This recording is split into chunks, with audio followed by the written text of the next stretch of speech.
Detection start होगी 5 second बाद। Start. महोदय, मैं अपने लिए इसे बड़ा सौभाग्य मानता हूं कि मैं आज के इस समारोह में सम्मिलित हो सका। कुछ दिन पहले जब लोकनायक बापूजी अणे ने मेरे पास लिखा कि मैं यवतमाल आकर लोकमान्य तिलक की मूर्ति का अनावरण करूं, तो मैंने अपने लिए इसे बड़ा सम्मान माना। उसके साथ साथ बापूजी ने यह सूचना भी दी कि यदि मैं यहाँ आऊँगा तो मुझे यह भी सौभाग्य मिलेगा कि एक बार फिर उनके दर्शन कर सकूँगा।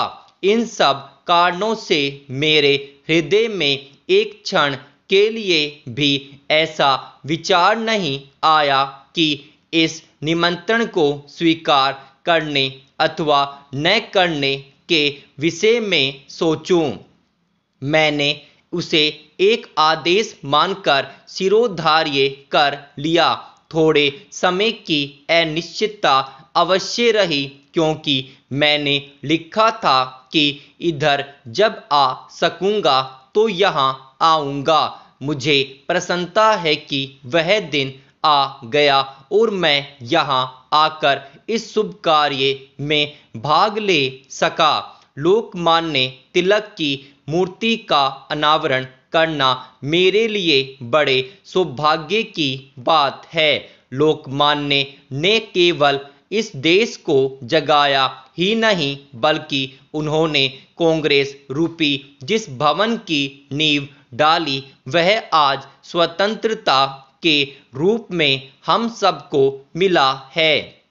अपनी बुद्धि, अपना शरीर और धन, जो कुछ मनुष्य के पास हो सकता है, सब कुछ देकर उन्होंने देश को जागृत किया और हमें स्वराज्य के लिए तैयार किया। जिस समय हम यह नहीं समझ पाए थे कि उस स्वराज्य के लिए और भी कितने त्याग की आवश्यकता होगी, उस समय उन्होंने हमें केवल यही मंत्र नहीं दिया कि स्वराज्य हमारा जन्मसिद्ध अधिकार है, बल्कि उन्होंने यह भी बताया कि हो सकता है कि ब्रिटिश राज्य के जेल खानों में रहकर हम देश की अधिक सेवा कर सकेंगे। यही कहकर उन्होंने कड़े कारावास का दंड हंसते हंसते हर्ष के साथ झेला और सारे देश के सामने एक उदाहरण रखा, जिसका इस देश के लोगों ने हजारों और लाखों की संख्या में अनुकरण किया और अनुकरण करते करते अंत में हमने स्वराज्य भी पा लिया। आप लोग लोकमान्य के काम के ढंग से और बहुत निकट के दर्शन से मेरी अपेक्षा कहीं अधिक परिचित है। मुझे तो उनके संपर्क में आने का थोड़ा सा ही सौभाग्य प्राप्त हुआ था। आप में से बहुतेरे ऐसे होंगे जिनको उनके पीछे पीछे चलकर काम करने का सौभाग्य प्राप्त हुआ होगा।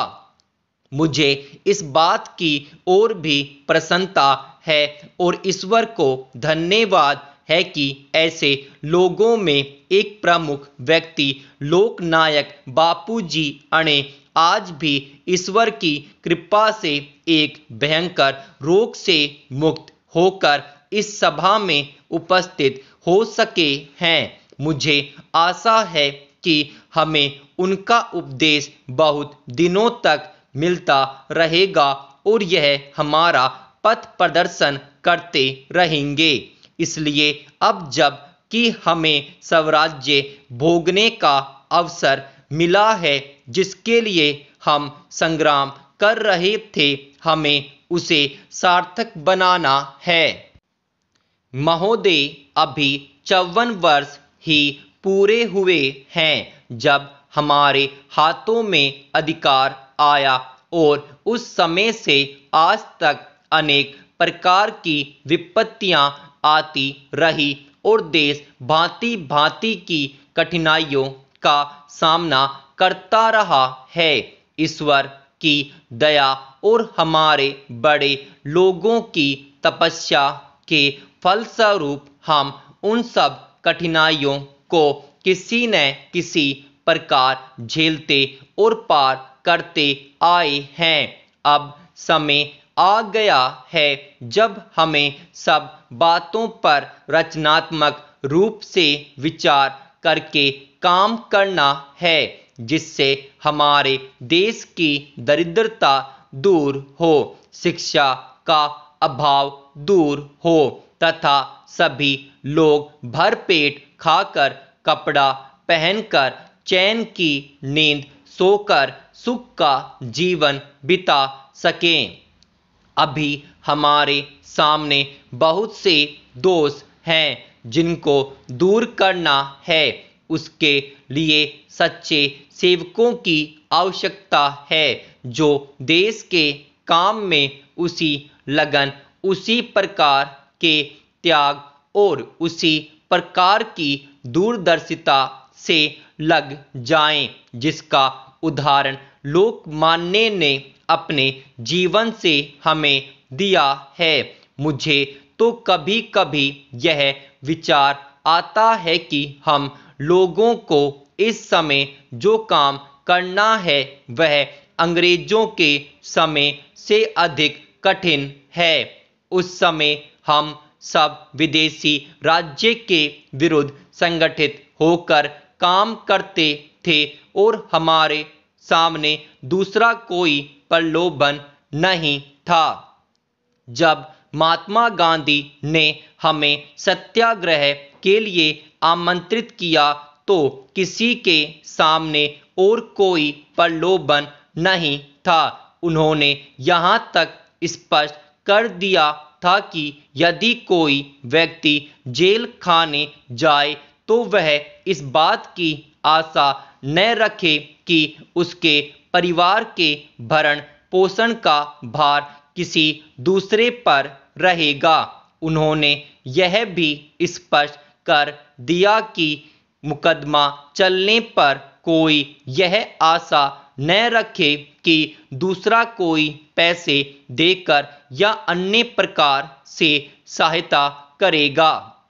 उस समय यदि कोई प्रलोभन था तो जेल जाने का प्रलोभन था, लाठी खाने का प्रलोभन था। इसलिए उस समय मजे हुए लोग ही आते थे।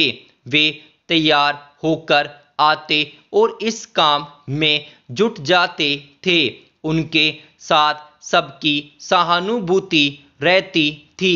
आज के काम में अनेक प्रकार के प्रलोभन हैं और बहुत लोग जब तब यह भी समझ बैठते हैं कि त्याग का युग तो गया, अब भोग का युग आया है, परंतु बात ऐसी नहीं है।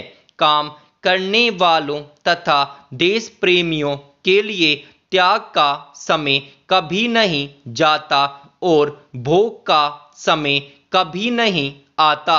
आज के काम में अधिक त्याग भावना की आवश्यकता है, क्योंकि पहले तो कोई चीज मिलने वाली थी ही नहीं तो प्रलोभन क्या होता। यदि सामने थाल परोसकर सुंदर भोजन रख दिया जाए और आशा यह की जाए कि कोई भी वस्तु उठाकर मुंह में न रखी जाए तो ऐसे प्रलोभन से बचना कठिन है। ईश्वर को धन्यवाद है कि इस प्रलोभन के रहते हुए भी हमारे देश में ऐसे लोग हैं जो उसी लगन के साथ काम कर रहे हैं और करते रहेंगे जिस लगन से उन्होंने पहले काम किया था।